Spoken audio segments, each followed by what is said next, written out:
Hey, greetings, Dr. Jeffrey Scott here, and this is my Market MRI Pro update for Tuesday, August 12th, 2025. All I can say is, wow, wow, what a day. What a day in the US markets. Now, just looked at the futures. The futures are a little bit negative, except for the Russell, no surprise based upon the strength in small caps on the day. But wow, what a day in the US markets. Now, am I the only one that thinks it was kind of an overreaction to the CPI? We still got the PPI, we still got jobless, we still got concerns about tariffs. Um, I know markets like to climb a wall of worry, but today they didn't seem too worried. And I asked the question, do the new highs negate the Hindy, or which is shorthand for the Hindenburg Omen signal? So we're going to talk about that tonight. Short answer, I don't think so. I think that the Hindenburg Omen is part of a topping signal, and that topping is a process. Bottoming is an event. When I look back at some of the old Hindenburg Omens, going back to the 2000 time frame, they didn't always signal the last day of a rally. They signaled a rally that became more risky. I liked the 50-day moving average under the NYSE or the NASDAQ as being critical at this point because most of the times we had significant drops from the Hindenburg Omen. It was a break of that 50 that signaled it. So that's something that I'll be watching. Again, my name is Jeffrey Scott, marketmripro@gmail.com, Google Group Top Down Trader. This is for educational purposes only. Anything I talk about should be taken in the spirit of education, not investment advice. I do these to demonstrate how I use my tools for top-down trading, and I'll be using the Market MRI Pro tool today. I may own, buy, or sell any stock I talk about. Trading stocks and options should be considered risky, and I've got tools on lots of platforms. My Google group is called Top Down Trader. I will share things there that I can't share to a broader audience. I will do something there almost every night, even when I don't post them on YouTube. There's no guarantee I'll post them on YouTube anyways. It's free. Go to Google Groups, go to all groups, search for Top Down Trader, and sign up. If you own tools of mine in any product, soon to be a Metastock too, woohoo, please check it out and look forward to having you. Even more important, think about coming to my live meeting October 27th and 28th. I have learned from some masters in the 30 years of trading that I've had. I've had significant success. I don't always show my results, but go look in early July when I talk about doubling an account in the first half of the year. Um, it'll be at the Marriott in Palm Beach Gardens, 2 days packed with education and software instruction. My buddy John Person, who will soon be launching an add-on to my Market MRI Pro, will be having a seminar 2 days immediately before October 25th and 26th. It's a separate fee and location, but you can save on airfare and just fly in and do back to back. If you attend my meeting, you'll get a $400 rebate off of any of my tools. Cost is $12.50, and I'll feed you all meals during my event, breakfast, lunch, and dinner on Sunday, and Monday breakfast and lunch, and you can take me to dinner Monday night maybe. See how it all goes. Right now it's a small audience. We'll see if we can get a few more people in. I don't care if only one person came. I love doing these, plus I record them. The folks, we have a couple people online as well. So if you're interested, there is room. There's more than one. And I'd love to have you. And again, um, I promise you'll get your money's worth. More information, reach out to me, Jeffrey Scott at marketmripro@gmail.com. News and earnings. So Wednesday, according to MarketWatch, just Fed heads. PPI looks like it's Thursday. It might surprise me to come out tomorrow. Somebody said that on CNBC, and I was surprised because I thought it was Thursday for sure. Jobless claims are Thursday. Got another Fed head speaking Thursday at 2 o'clock, and then Friday we got a bunch of data like retail sales, Empire State manufacturing, import prices, industrial production, capacity, inventories, and consumer sentiment. If you think this is markets in the clear because of today, I might reconsider. We might be, but there's so much news flow just in the economic side. Maybe Putin declares a ceasefire after Trump and him meet this week. Hey, that would be awesome. Market could rally. But I'm still a little bit concerned, and we'll talk about that as we go forward. Still a lot of earnings to go. Cisco tomorrow night. They used to always beat by a penny. We'll see what they do. Um, Today, my stock of the year was CSE. Um, Talked about it before. Somebody at a board meeting in early December looked at me and said, "Jeff, I hear you trade." I said, "Well, I long-term position trade and swing trade." And he said, "Well, what would be your one pick? I just sold my company." And I told him C at $96. Today it broke 175 on a good earnings day. Then again, earnings can be bad, and CAVA, because of margin, really took a hit tonight. Number of things sold off. It's a judgment call to hold stocks over earnings dates. It's bad judgment to not know when your stock's earnings date is scheduled. And for more information about the program, if you have any technical problems coding at Market MRI Pro, if you're interested in purchasing it or more information about it, just reach out to me. I give a discount if you're in my top down trader group. If you've bought any of my tools in the past, you get an additional discount as well. And if you come to the meeting, you get a discount. So you could add them all up and get a pretty good deal, if you ask me. On to the charts. Let's just see, did this finish? I didn't look at the leaders list yet, but I want to look at that real quick. So this is a list of leaders that was put together in June at the last live meeting. And we had a nice day on the leaders list today. It was up 1.95%. It had a green candle high, which doesn't make sense in the day.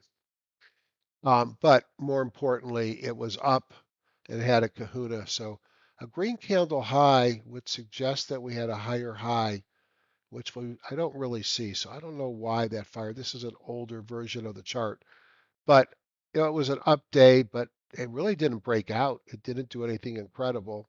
Maybe that should bother me when the leaders don't react. And you could see, at least within HTSI, the Hindenburgs making their appearance here. All right. What did we get in the markets on Tuesday? Russell, wow, kicked ass. Up 2.97% at the top of its range. Q's 1.26, top of the range. Spiders 1.06, top of the range. And diamonds 1.05, top of the range.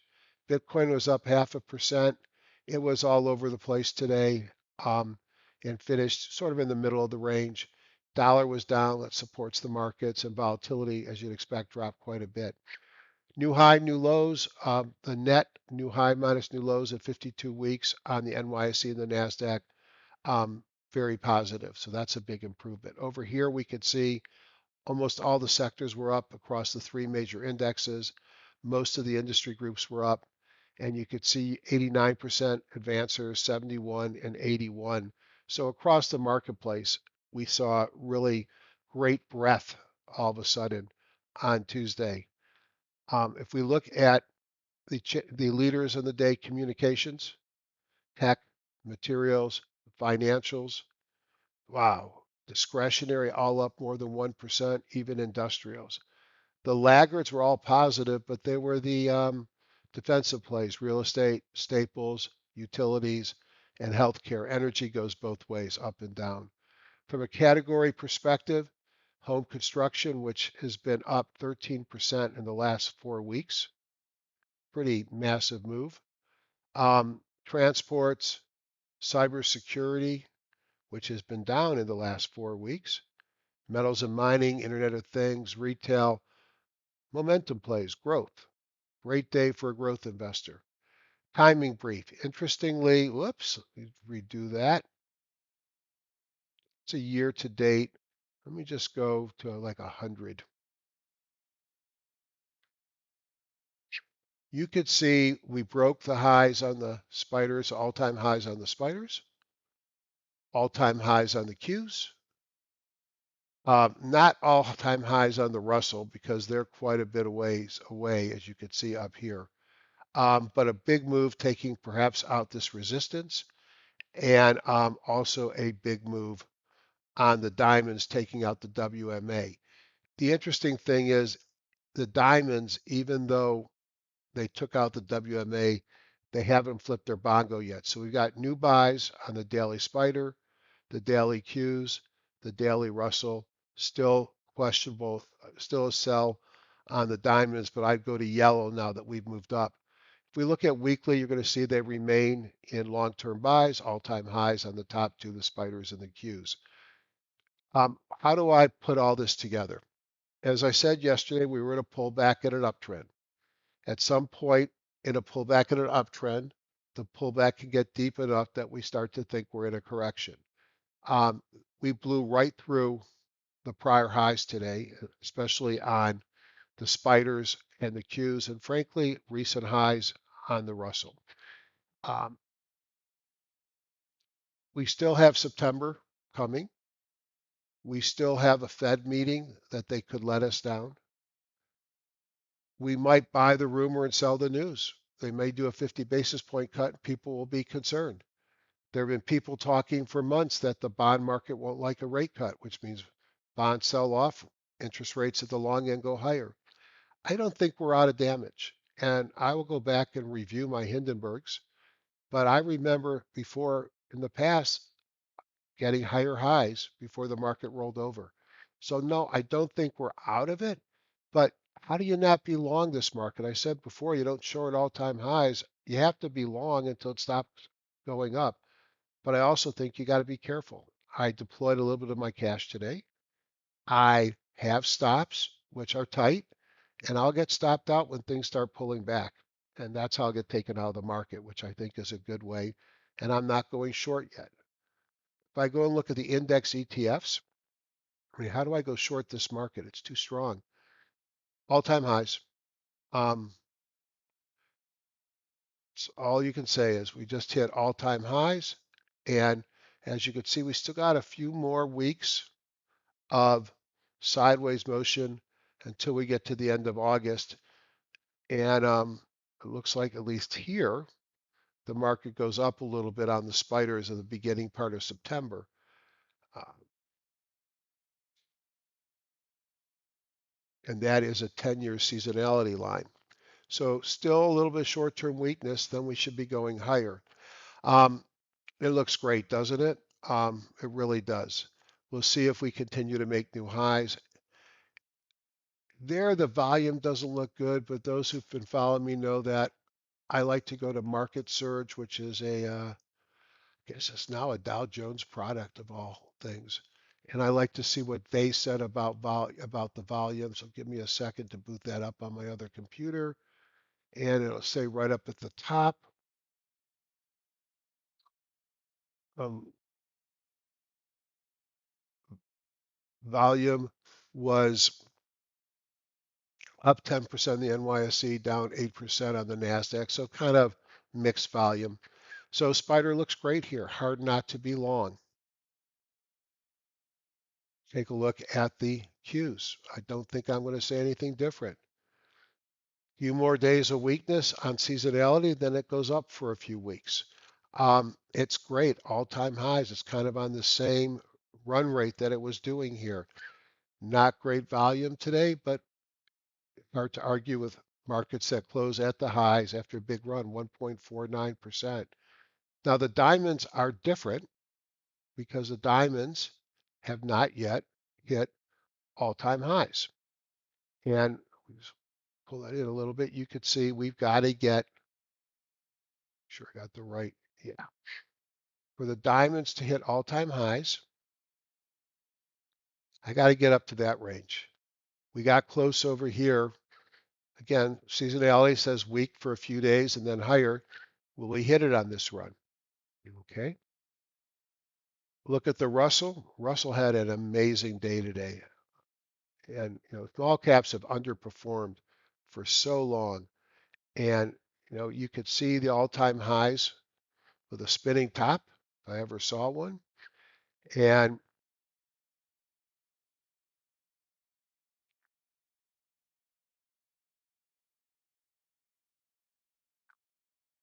Here you go. Um, Really at a point that looks interesting, and I think you should pull it back to here, to the top of the previous high. Again, same thing. Does it go weaker for a few days and then go higher? Look, if I didn't have the Hindenburgs, I'd be so bullish right now. But I also have a calendar, and the calendar isn't that great. So we shall see what happens. But boy, the market looks great right here. Again, we talked about VIX was down. These are VIX futures, and they were down 2.77%. Make sure that was,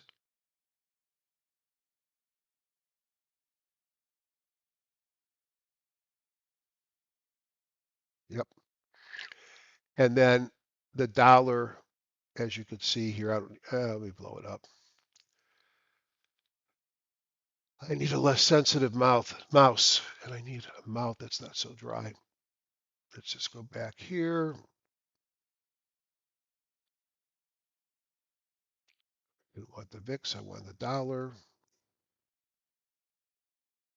And let me just go to, go. Let's bring up the dollar.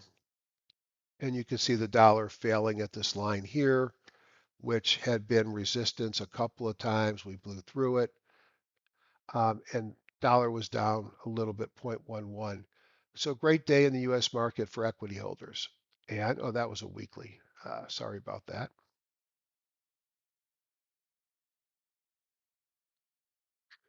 If we, so on the daily, you could see it was down 0.51. When we look at the commodities, nothing on gold today, down 0.09, silver up 0.67. They're both off their highs. Oil bouncing around the 200. 10-year up, 30-year up. A little bit bothersome, but they're well off the 5%, which is the level I'm watching. If we look at the buckets, you'll see that we came off the oversold area and we're starting to get overbought very quickly.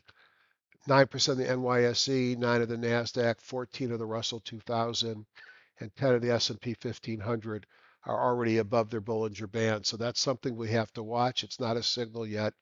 It just says that we got stretched pretty quick.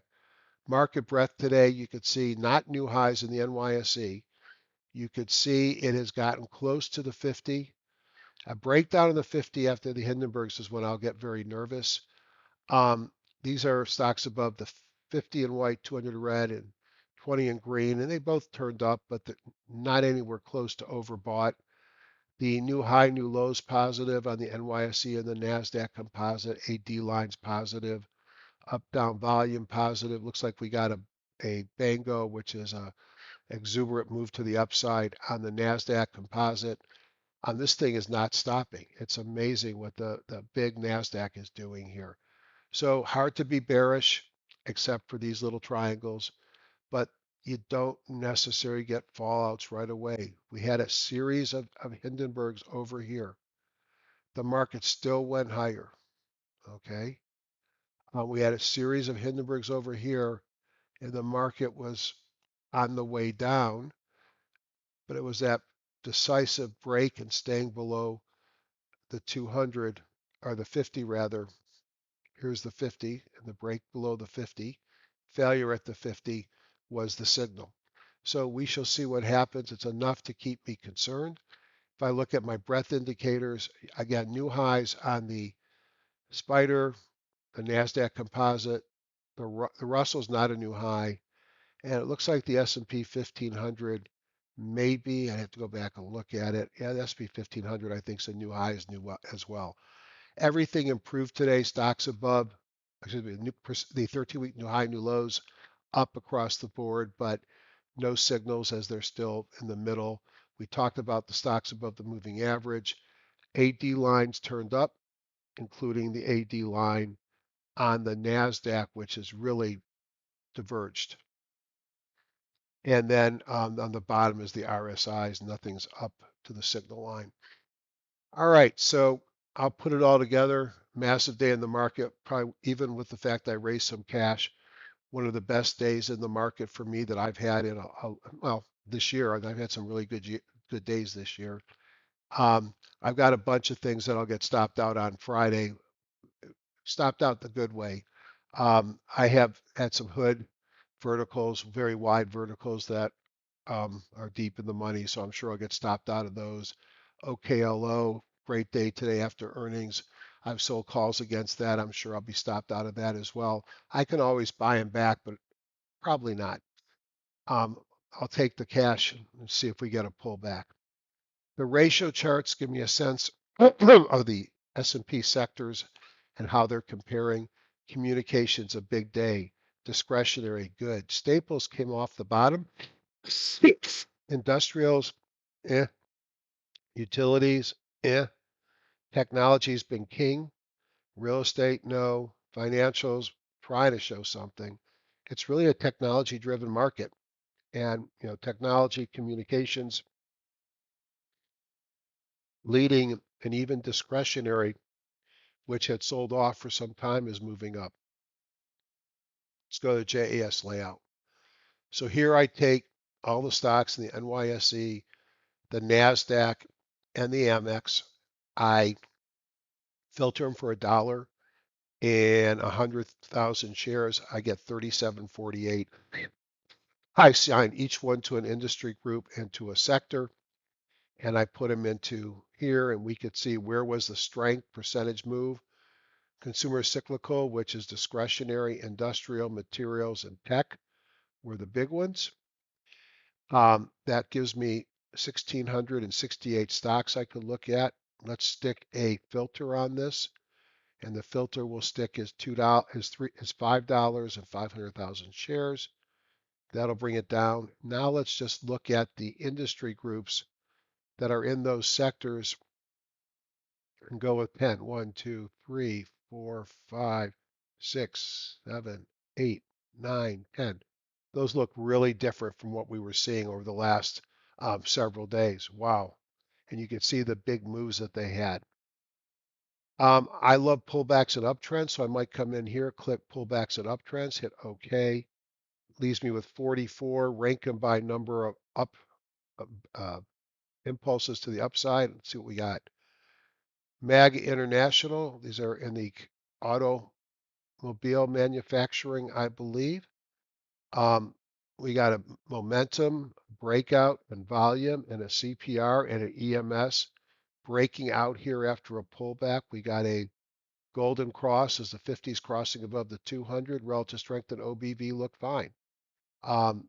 Through a weekly stock big sell off, maybe it's coming back. Next one we have is LGI, which is a home builder. The home builders have been breaking out. KB Homes is the next one. Boy, a break above the 200. Allegiant is an airline. I think there's better looking charts. American Airlines getting there. I'd love to see a breakout of AAL. Yep, American Airlines breakout above the 200. It's heading there. AA, Alcoa Aluminum. I'd rather buy stuff above. Why is everything below the 200? We're at all-time highs. There's rotation here. We're rotating to some of the laggards. WGO, Winnebagos. Got to remember my youth. My parents had not a Winnebago, but they had a motorhome, and I'd stick my motorcycle on the back, and they make me go all over the country. But at least after we parked, I was a free agent. Big move off the bottom, but this is a beat up stock. Make sure I'm back on the dailies. URI, boy, this is a super strong stock. You had a chance to buy it on a pullback to the 17. You can always look up here. Did earnings come out or anything today? Nope, earnings were in July. What about the news? New confined space safety training program. Overvalued, even with a tax law windfall. So obviously, I'd want to read that if I was thinking about buying it. You just click on the link and we'll pull it up for you. Built that into the program to make my life easier. United Airlines. Now, this one looks really nice to me. It's in an uptrend. It pulled back to the 200. It had momentum breakout in volume. Relative strength above the moving averages is OBV. So to me, this is what top-down trading is all about. You take the top sectors, you pull in the top industry groups, and you look at the stocks. United Airlines, we looked at TPH, another home builder. Thor, motorhomes, trucks breaking out here. SAIA, don't know what they do. Pulte. I'd rather be buying KVH or Pulte, probably Pulte, which is above the 200. Um, Even though this one looks like it's running, I'd rather buy above the 200. Delta Airlines has always been the best of the airlines, and maybe it's the best looking one right now, too. It just took out the 200, closed at the high of the session. Earnings are not till October. So that's typically how I start my analysis. I might go further, but in the essence of time, I'm going to go back to that impulse view. So let me kill everything here. And let's go back to the impulse view. In the impulse view, I can do similar things. Let's clear this. So there's my 3,700 stocks. I could do take this big list and do the same analysis, pull back on uptrends, $5 and 500,000 shares, rank them by up impulses, and Zena, don't know that.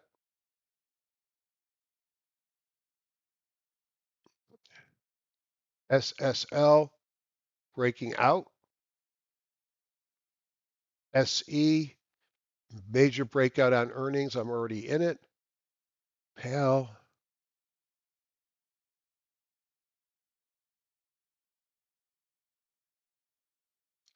LIF, nice breakout.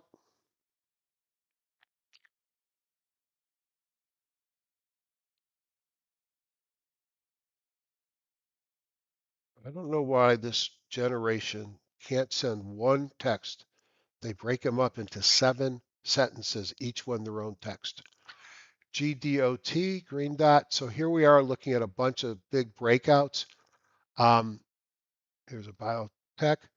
I love how I can sort this. I'm looking for something that looks like it wants to be bought right now. Western Alliance Bankshore breaking out above the 200.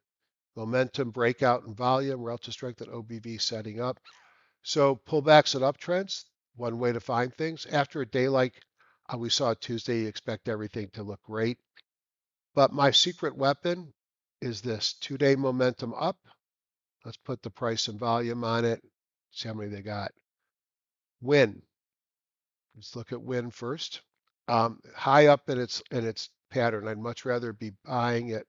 I didn't do that, did I? Let's just go not 369 days. Let's just look at 120. So I think win looks interesting here. A nice pullback after a run up and a breakout. These are the two dots we're looking at. Two big momentum days in a row. VIK. I think this is the cruise liner. Let's see. Yep. Flag and a breakout after a big run up. That one looks very interesting. HUT, a Bitcoin miner. Run up, flag, and a breakout. Great television network. I can't chase this because look at where the high jump is. It's at 95. It's getting extended, but boy, something happened here. Big breakout. Let's see, is it earnings? Earnings didn't even look that good. Okay. I guess there's a revenue surprise, but that was it. I know there's been some takeover activity here. Uh, Maybe it's because they're buying these stations. GPCR, sell off on a biotech. Equitable Holdings, 2.5% dividend. This one looks interesting after basing for some time. Let's see what it looks like on the weekly. Very good seasonality. Journey Medical Corporation, don't know anything about it. I like the pattern. MC, run up, a base and a breakout coming from a squeeze, 2-day momentum. And KGS, which Kodiak Services, we looked at yesterday, didn't like it. Now it's got three dots. Maybe I should pay attention to it. So when I look at all these, some of them look really interesting. Viking Cruises, that looks really interesting to me. Get these pullbacks, it goes higher. Get these pullbacks, it goes higher. You just got the same pullback. Um, but similar thing, pullback, breaking out. There's something to like for everybody tonight. There's a ton of stocks that we looked at that look attractive. There's more than just the Mag 7, and no one's happier than me to start seeing the Russell breaking out, and maybe we'll get to new highs. So I'm going to put everything together and say risk is still there, but you got to be in this market until you get a signal to stop. And for me, I'm going to go back to what I said before. After I see, we should actually look at a market breadth because it's an NYSE signal. If we drop below that 50, I'm going to go out of the market very quickly because that's been the determinant in the past. But if we're going to higher highs, that's not happening. Maybe the new highs trump the Hindy. I don't think so, but I got to give it a try. Talk to you tomorrow.